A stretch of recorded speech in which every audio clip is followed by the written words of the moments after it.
This program was made possible by contributions to your PBS station from viewers like you. Thank you.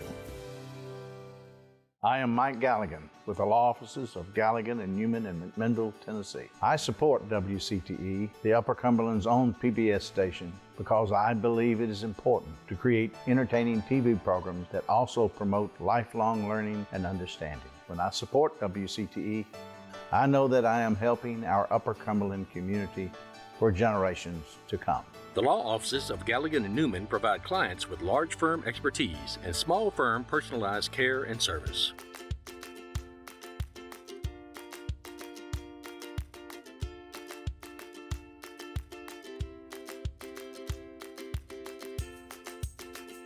You just do the best job you can. We didn't do everything perfect. Nobody ever does. But we did the very best job we could. Yeah, you said the book, there was no book on it. The book's being written right now, not just for us as leaders, but for every leader across the country. And some chapters will be good and some will be bad. Well, this is a really special one-on-one because actually you're double teaming me. It's not a one-on-one. Exactly. Two-on-one. Two-on-one, that's right. But you know what?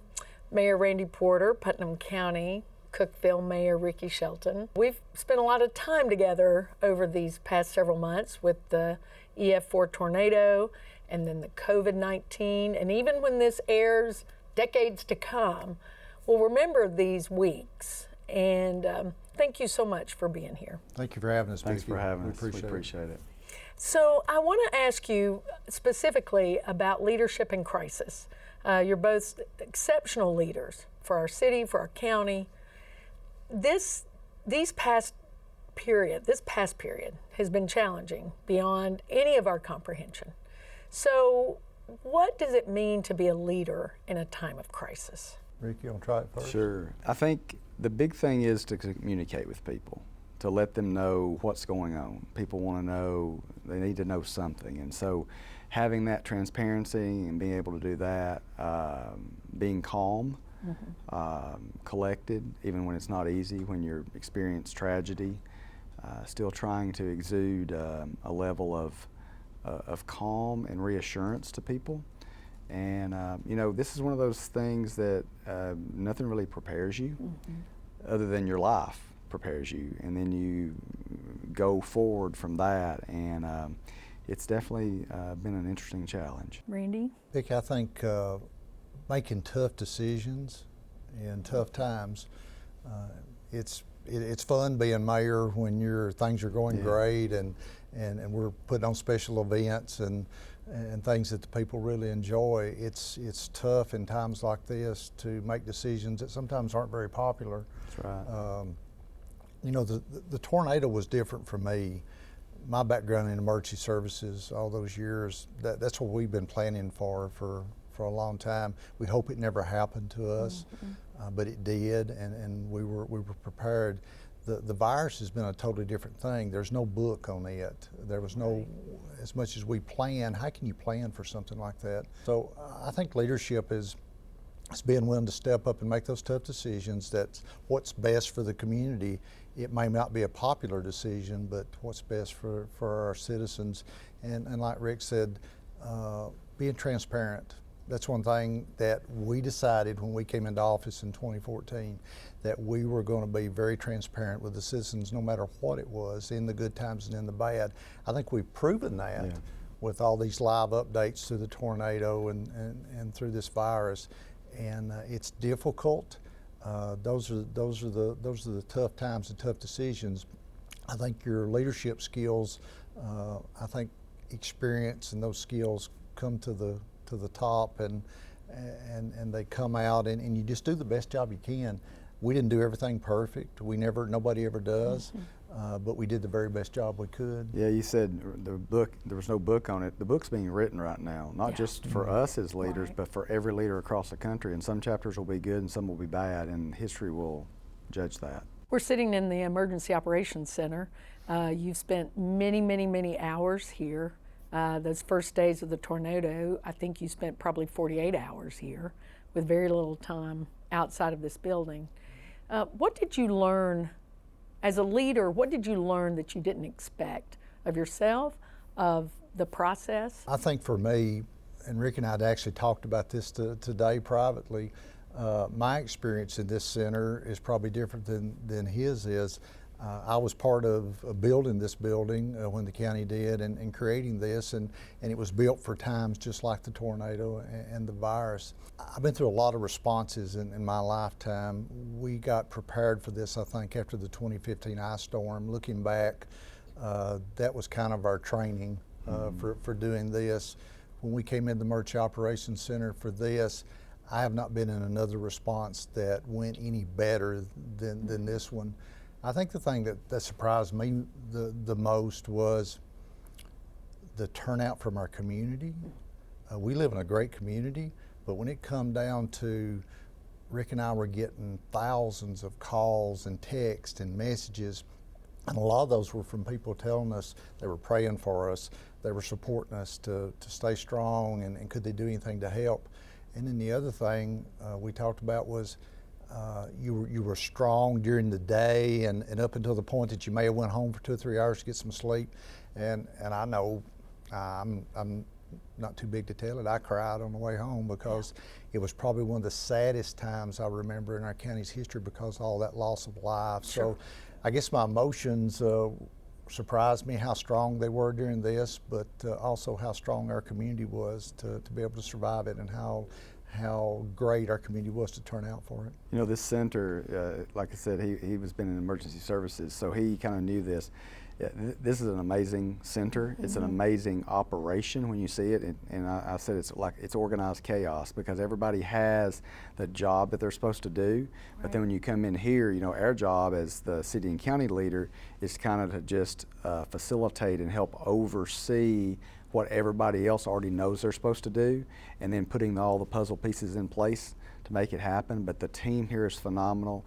Brandon Smith, Tyler Smith, every department director that sits in these chairs, agency director, is just phenomenal. And they're all professionals, they all care, they all love this community like we do. And that's the difference. That's why things come off seamless. But yeah, you run on adrenaline. Right. Absolute adrenaline. I remember at 4:30 a.m. when we did that first Facebook Live, right. and y'all in the new studio you all set up here. That was so surreal and sad, and you know, at that moment we knew there was 3 people dead. We had no idea what we would find out the rest of that day, and as each news came with more and more people, it was so sad. I cried too. I mean, you know, this is my hometown, and it hurt. I hurt for the people. I hurt for everybody that hurt. During this time period, and I think leaders in crisis have a lot of eyes on them. National, you had the president visit, state, the governor was here, lots of news media, lots of attention, and local. And what is that pressure like? It's got to be intense. Well, yeah, I mean, you want to, first of all, your real pressure is to make sure that everything is continuing what you're supposed to be doing. That's just kind of an add-in, and we appreciate them coming, certainly. You know, that was very kind of them and nice of them to come and lend their support, and you know, the president coming here was historic. I mean, it never happened before, and it was, it brought a lot of, I think, healing and joy, but it also brought attention to our community that lets people know. And I think if the pandemic hadn't happened afterwards, we would have still seen a lot more donations to our tornado victims because of that attention. So, but first and foremost, you're trying to make sure that we continue our operations and it's not disruptive. But we certainly appreciate their support, right? I mean, oh yeah, the stress. If you've never been in a position like ours. The stress that Rick and I went through there for at least 48 hours of this is unbelievable. The good thing about it is, though, is that we were there to support each other. Yeah.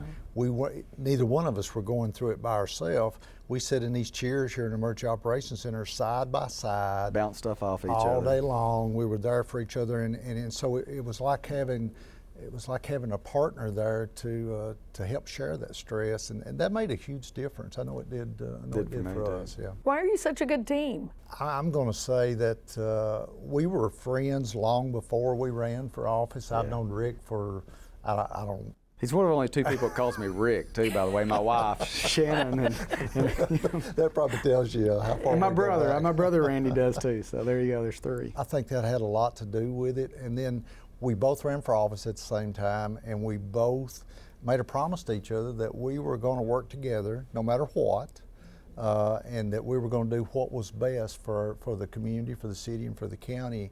And we've not swayed from that. And our core values are built on our faith in God, and that's so we arrive at decisions and can contemplate things knowing we don't care who gets the credit. There's no jealousy. It's just like, what do you think? What do you think? Boom, we go.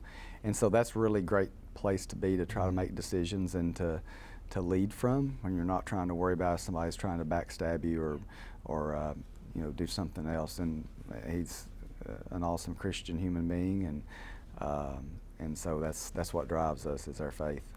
We've seen happier times, and we know that we'll be back there. So let's talk a little bit about your background and where you came from and who influenced you. I was raised up on a big farm in Macon County. Came to Tennessee Tech to go to college. Loved Cookeville and Putnam County, and absolutely just never left. I met my wife here. We were married, raised our family, and lived here ever since. I've been in a lot of places in our lifetime on trips and stuff. Never found any place any better than Cookeville, Putnam County to live. It's a great place.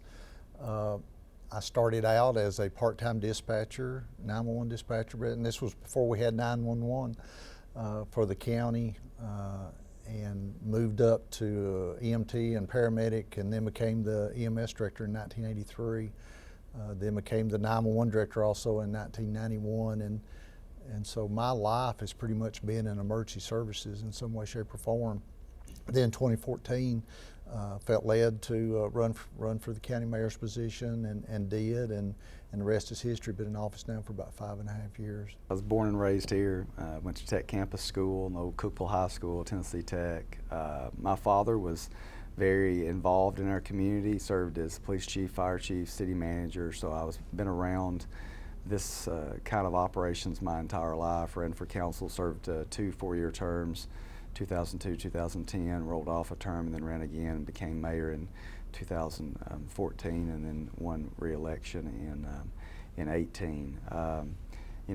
My wife Shannon, we have 6 kids total between us, so 2, 2, and 2, and that's what drives me is my family, and they're a huge support system for me to be able to do this thing. This is the mayor, the city mayor is not a full-time job. It's something I have a great passion for Cookeville and its people, and love serving and love making a difference in our community, and I treat it like it's a full-time job. We had a family business here for many years, and certainly that's been something I've enjoyed doing, but we went into pharmaceutical sales, so I travel and do that now, and diabetes medicines, but my passion is serving our community, and I love serving, love being mayor, and getting to see the differences and things that you can really do in your community. We have to give credit. Rick brought up something about family. Our wives deserve a tremendous amount of credit. For the past couple of months, especially, right. Rick and I saw more of each other than we saw of our families and our wives. And we have 2 of the most understanding wives, I think, that you could want.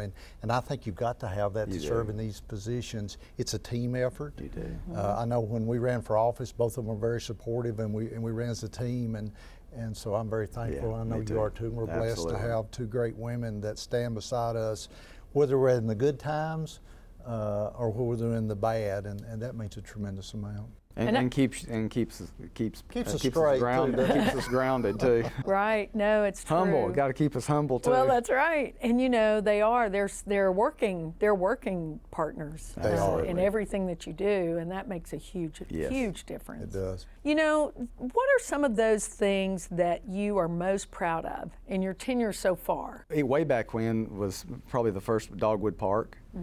Purchasing that land and creating Dogwood Park downtown, which just became the centerpiece of our town. You know, as we moved through that, all the jobs, you know, up until this pandemic hit, we were in the best economic times of our entire existence. 4,000 jobs created in 4 years, and you know, retail like it had never been before, and our city was growing, and Cookeville's an amazing place, and getting to help shepherd that and being a part of the leadership team of that's been awesome. Seeing the changes and you know, trying to maintain that small town feel as we continue to grow. Right. That's real important. The west side and the downtown has been huge for that, and I think that's what's one of the saddest things about this current situation we're in. Those are the people that are hurting the most, our small businesses. And that's the ones that could least afford to hurt, and they're the ones getting hurt right now. And so that part's really sad. But it's just been awesome to see our town continue to change, but still maintain that close-knit community feel. I think one of the things I'm most proud of is the way that all the elected officials work together. There's a lot of communities that you don't see that in. We hear it all the time, and I think we have something special here in Putnam County with all the mayors and elected officials and chamber and hospital and Tennessee Tech and everyone working together. And when that happens, then you see all the great things that have happened with 4,000 new jobs, all the new businesses, all the things that have happened, and I'm very proud of that. Proud of the way our county has worked in reducing our debt.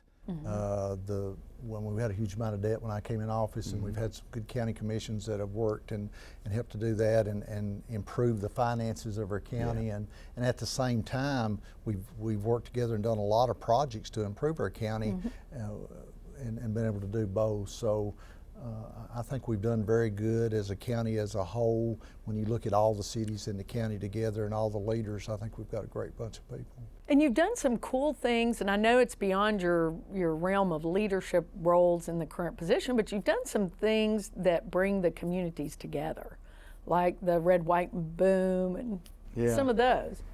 That was one of the things I kind of ran on when we ran in 2014. Let me tell this story, okay? We had been to a campaign event, and I had came back here and got my vehicle and was driving down Willa, and there was a big billboard popped up on my way down, and it was his billboard saying that if he was elected mayor, he was going to bring back fireworks to Cookeville. I looked over at my wife and I said, "There's your next mayor." And I say that funny, but the community was kind of starving for those kind of events. Yeah.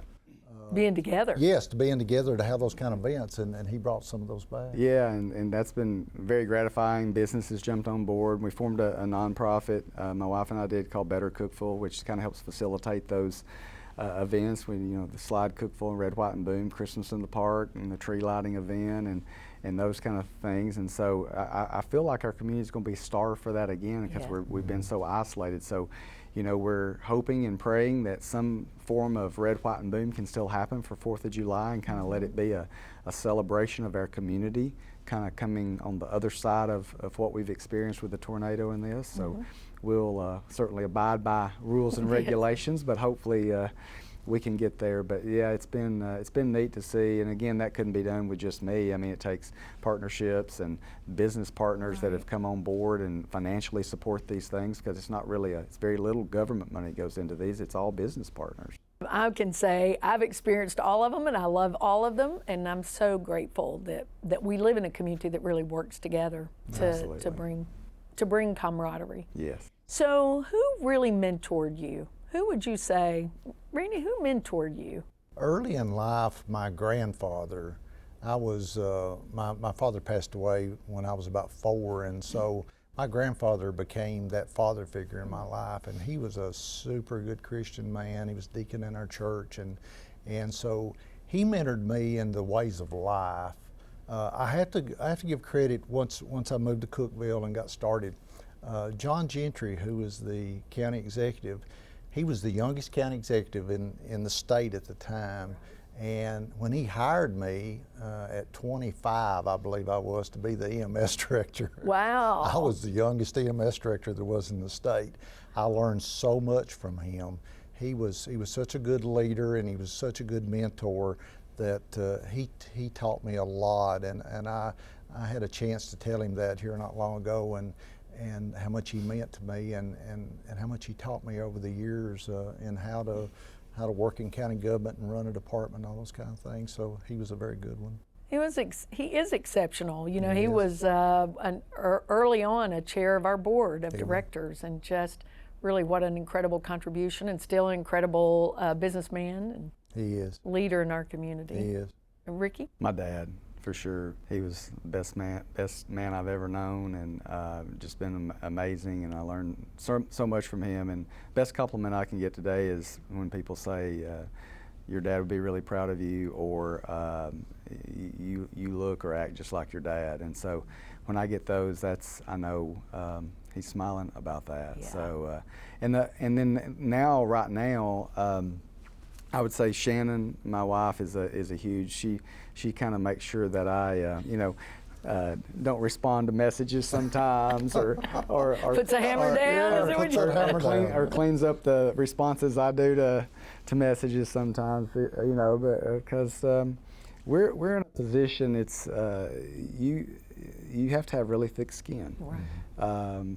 For all, and 10 people can say something good to us, but you get that one bad one, and you dwell and concentrate on the bad one, and it hurts more for me, and probably for you too, because you're trying to do it the right way for the right reasons, and then when you get that insinuates something, a message or an email or a comment, it's your first reaction's to fire back. But we have a golden rule that's been violated a time or two, but we have a golden rule not to do that. Again, we talk about that. Wait 24 hours and see how you feel. Yeah, and then see how you Right. feel about it. Right. Well, it is painful, because I think in a leadership position, and I've seen this with you all, especially in these moments of crisis, that you are just inundated with people wanting to know information, and you're giving the information. But sometimes as a leader, there's a timing issue. Right. Sometimes you can't just say what's happening, because you've got to make sure you've got all the information. All the facts. Right. So. And that's part of it. When we went live that 4:30 that Yes. morning, we didn't know that much. And we knew some stuff we couldn't tell the people because Was not confirmed. it's Right. not confirmed. We were getting scattered reports, and that's tough. That was one of the toughest things is to stand in front of that camera and try to tell them as much as you can, but knowing that there's more to come, and it's going to continue to get Right. worse. That's one of the hardest things of being a leader, I think, is knowing when the right time is and being able to tell them what you can. In the time we have left, I want to hear from you. What's next? What's next for both of you? Once we get past this pandemic, what's next in your lives? Continue to serve. I believe in having a servant's heart. I know Rick does too. I think we both have that. We're here to serve.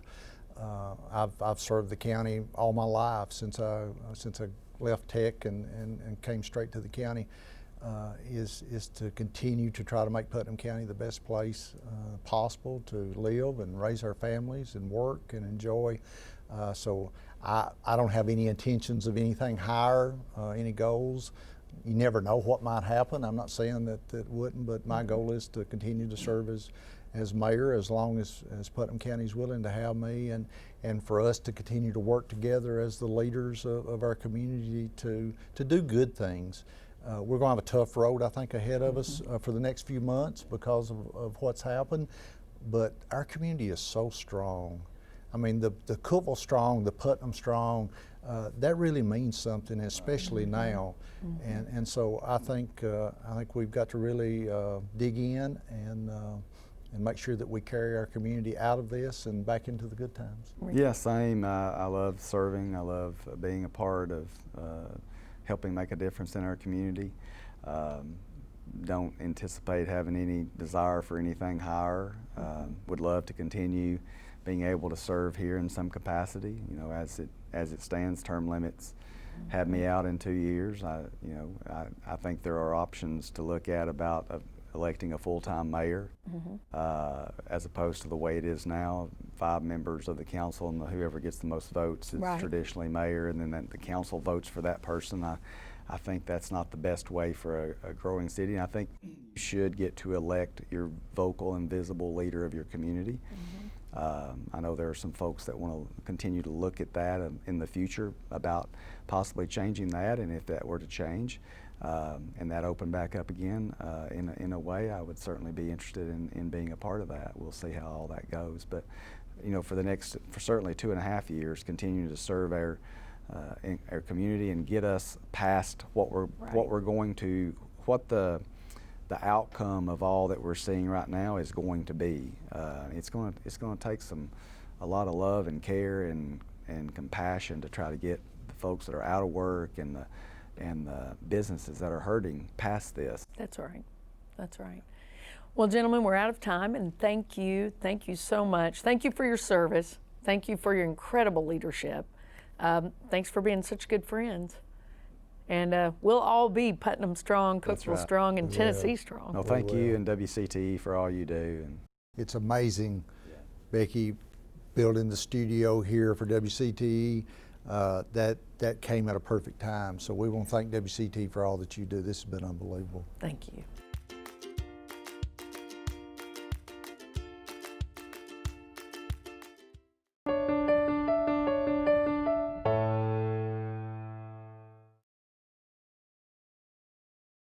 I am Mike Galligan with the law offices of Galligan and Newman in McMinnville, Tennessee. I support WCTE, the Upper Cumberland's own PBS station, because I believe it is important to create entertaining TV programs that also promote lifelong learning and understanding. When I support WCTE, I know that I am helping our Upper Cumberland community for generations to come.